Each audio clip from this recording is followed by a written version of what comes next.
Deməli, Bayat çarşısında işləyən xanlıqlar, Azərbaycan tarixi ilə bağlı, xanlıqlarla bağlı xəritə sualımız. Deməli, əvvəlcə xəritədə yerlərinə baxırıq bunların. 1 haradır?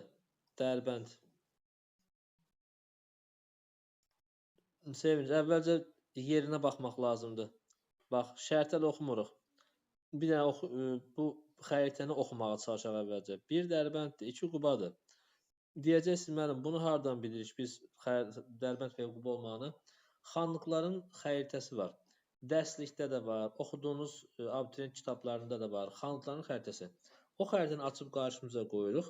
Bir dəfə bütün xanlıqların hamısının yerlərinə baxırıq oradan, öyrənirik ki, bu hardadır, bu hardadır və hansı hansından sonradır. Qubadan bura aşağı düşsən, bura Bakıdır. Bu tərəf Şamaxı olacaqdır. Bura Bakı xanlığıdır. Keçirsən bu istiqamətdə, bura Şəkidir, 3.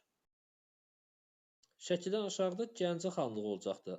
Gəncənin aşağısında isə 5 yazılan yer Qarabağdır. Aha, 4-dən aşağıda isə Qaradağ xanlığıdır. Qaradağ. Qaradağı biz neçənci ildə?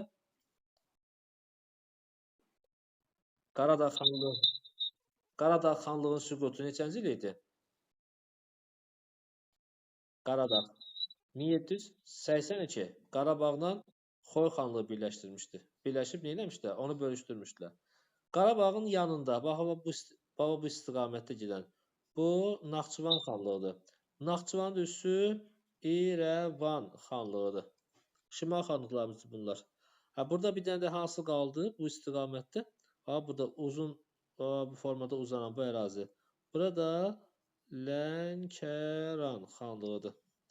Bu formada xanlıqların yerini yazırsınız və öyrənirsiniz. İndi bizdən nə soruşur?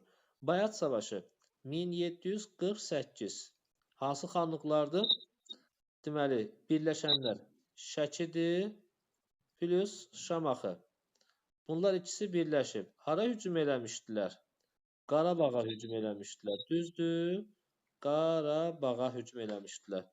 Baxaq, Bayat sınıfında işləyən xanlıqlar. Şəki, Şamaxı, Qarabağ. Baxaq, Şəki 3 var. Şamaxı burada verməyibdir. Qarabağ varmı? Var. Deməli, cavab oldu 3-dən 5. B variantı. İzah edə bildim. Növbəti. Neçə? 11. Xanlıqlar dövründə Azərbaycan iqtisadi inkişafını ləngidirdi. Xanlıqlar dövründə iqtisadi inkişafını ləngidən səbəb nə ola bilər? Əfqanların hərbi yürüşü xanlıqlar yox, Səfəvilərə demişdik. Osmanlı dövləti ilə xanlıqların müharibəsi yoxdur. 1-ci Pyotrun yürüşləri 1725-ə qədərdir. 23 Peterburq müqaviləsi. Söhbət xanlıqlar 47-dən sonradır. Rus-Osmanlı müharibəsinin xanlıqların heç bir aidiyyəti yoxdur, görünüş olaraq. Yəni, bu formada xanlıqlara heç bir təsiri yoxdur hal-hazırda. Amma Azərbaycan daxilində iqtisadi və siyasi pərakəndəliyin olması, daha doğrusu xanlıqlar dövrü, xanlıqlar arasında dağınıqlığın olması iqtisadi və siyasi inkişafı ləngitmiş olurdu. Çünki vahid dövlət yoxdur, vahid bazar yoxdur, vahid ölçəki pul sistemi yoxdur, vahid ticari sistem yoxdur. Bu iqtisadi məsələ, siyasi pərakəndəlikdə aydın məsələdir. Ayrı-ayrı xanlıqların olması, vahid dövlətin olmaması. Cavabımız Y variantı.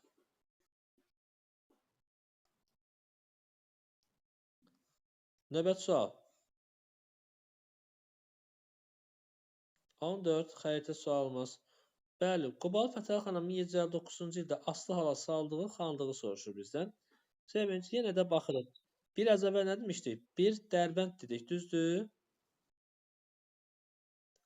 1-dən aşağıdır. Bura olsa, bura Quba idi.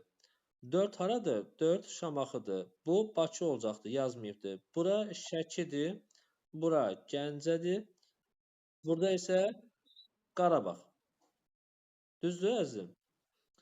Bu formada yazdıq. İndi deyək, Qubalı Fətəli xan 1759-da asılı hala saldığı xanlığımız Dərbənd xanlığıdır. Dərbəndi də burada yazmışıq 1 olmasını qeyd eləmişik orada. Dərbənd 1-dədir. Cavabımız C variantı. Növbəti 15 də var. Hansı var? De. Diğer yoldaşlarımız. Səhv suallar deyin baxaq.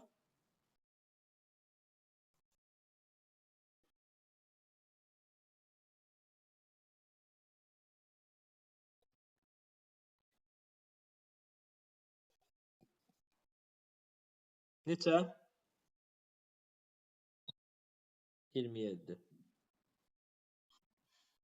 27. Ərəş sultanlığı 1195-də ləğv edilərək mahal kimi qatıldığı xanlığımız Şəki xanlığıdır. Daxil oldu Şəkiyə. Necə?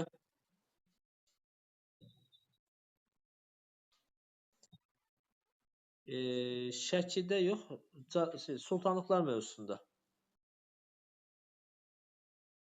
Azərbaycan cəmaatı sultanlıq məliki o mövzunun içində.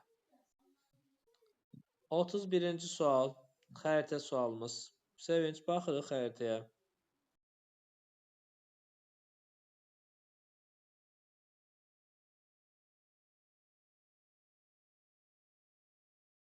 Bir Dərbənd, 2 Quba, 4 Şamaxı, düzdür.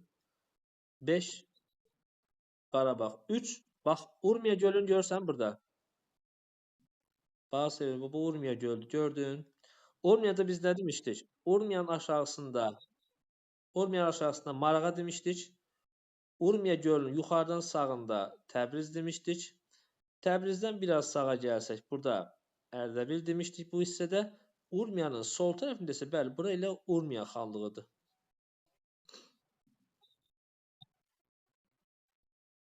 Yuxarıdakı bəli, bax burada. Bu Göyçə gölü buradır.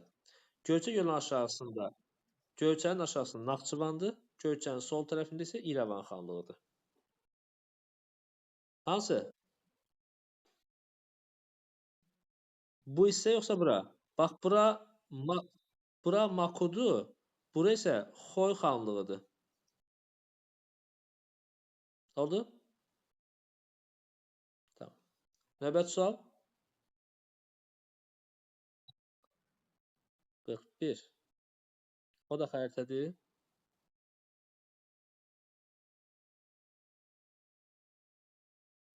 Ağaməmməd xan Qacarın 1795 Şuşaya hücumunun nəticəsi 95-ci ildə.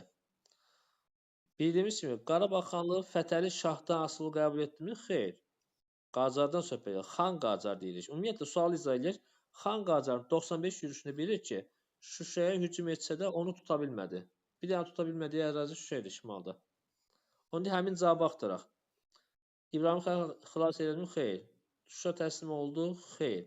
Qacar Şuşanı ələ keçirdi? Xeyr. Şuşanın mühasirəsi əl çəkməyə məcbur oldu? Bəli.